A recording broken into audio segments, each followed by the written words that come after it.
My father stood in front of 200 guests and handed my brother everything: the company, the mansion, the private jet, and a fortune worth over $120 million.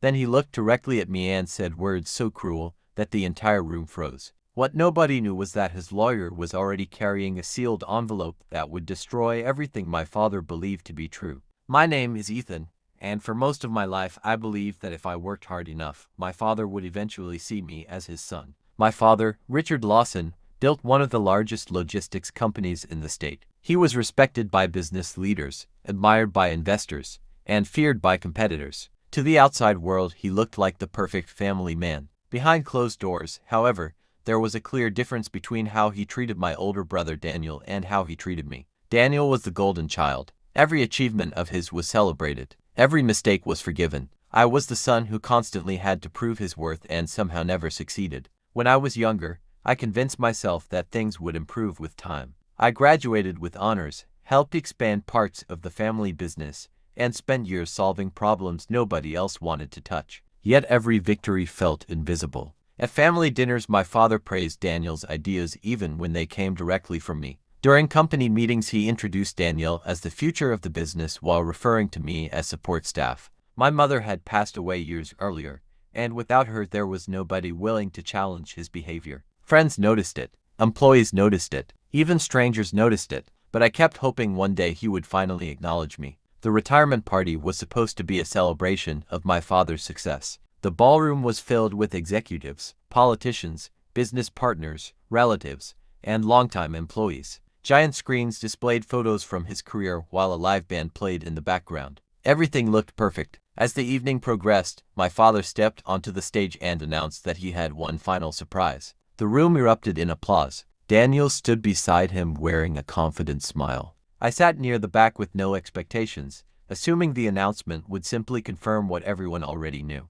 My father began reading from a prepared speech. He spoke about legacy, leadership, and family values. Then he officially announced that Daniel would inherit control of the company. The crowd applauded. Moments later, he revealed that Daniel would also receive the family mansion, several investment properties, and ownership of the private jet. More applause followed. While the guests celebrated, I sat quietly. The decision hurt, but it did not surprise me. What happened next shocked everyone. My father suddenly turned toward me and his expression hardened. The warmth disappeared from his voice. He pointed directly at me and said that some people spend their lives pretending they belong where they do not. The room fell silent. Then he said I would receive nothing because I had never truly been part of his vision. Finally, in a moment that stunned the audience, he declared that my existence had been the greatest mistake of his life. Gasps echoed across the ballroom. A few people nervously laughed, thinking it was some kind of terrible joke. Others looked away in embarrassment. I felt as though the ground beneath me had vanished. Humiliated beyond words,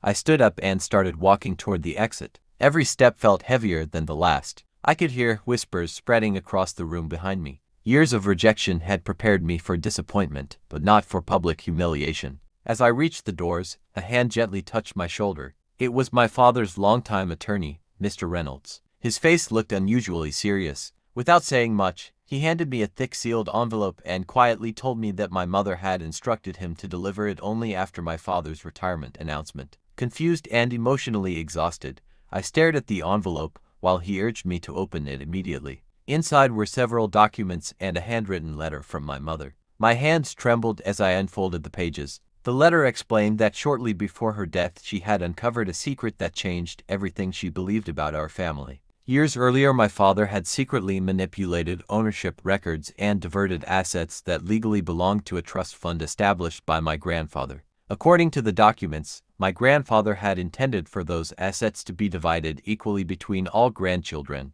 My father had hidden the truth and rewritten the narrative for decades. More shocking was the final page. My grandfather had left a separate controlling interest in an investment group directly to me, believing I possessed the strongest leadership qualities in the family. Mr. Reynolds stepped onto the stage and requested everyone's attention. The ballroom became silent once again. He explained that the documents had recently been verified by independent auditors and approved by the court. Several executives immediately recognized the legal significance of the paperwork. What appeared to be a simple inheritance announcement was rapidly turning into something far bigger. My father's confident expression faded as Mr. Reynolds revealed that the investment group had grown dramatically over the years and was now worth substantially more than the assets publicly awarded to Daniel. The audience could hardly believe what they were hearing. The climax arrived when the attorney disclosed one final truth. The investment group owned a controlling stake in the very company my father had just handed to Daniel. Legally, majority authority would transfer to me within weeks. The room exploded with disbelief.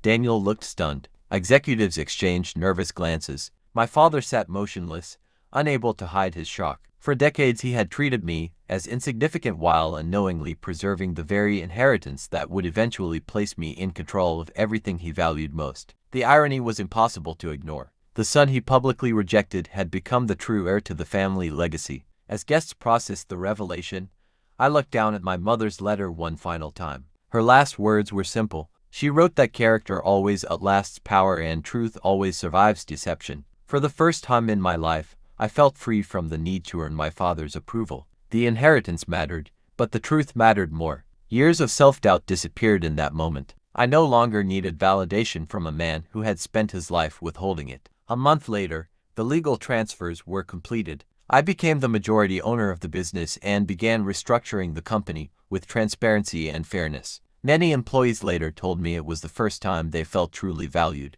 My father never publicly apologized, but his silence said more than words ever could. The empire he tried to keep from me became my responsibility, not because I fought for revenge, but because the truth finally surfaced. Sometimes karma does not arrive with anger. Sometimes it arrives in a sealed envelope, carrying a truth that changes everything forever.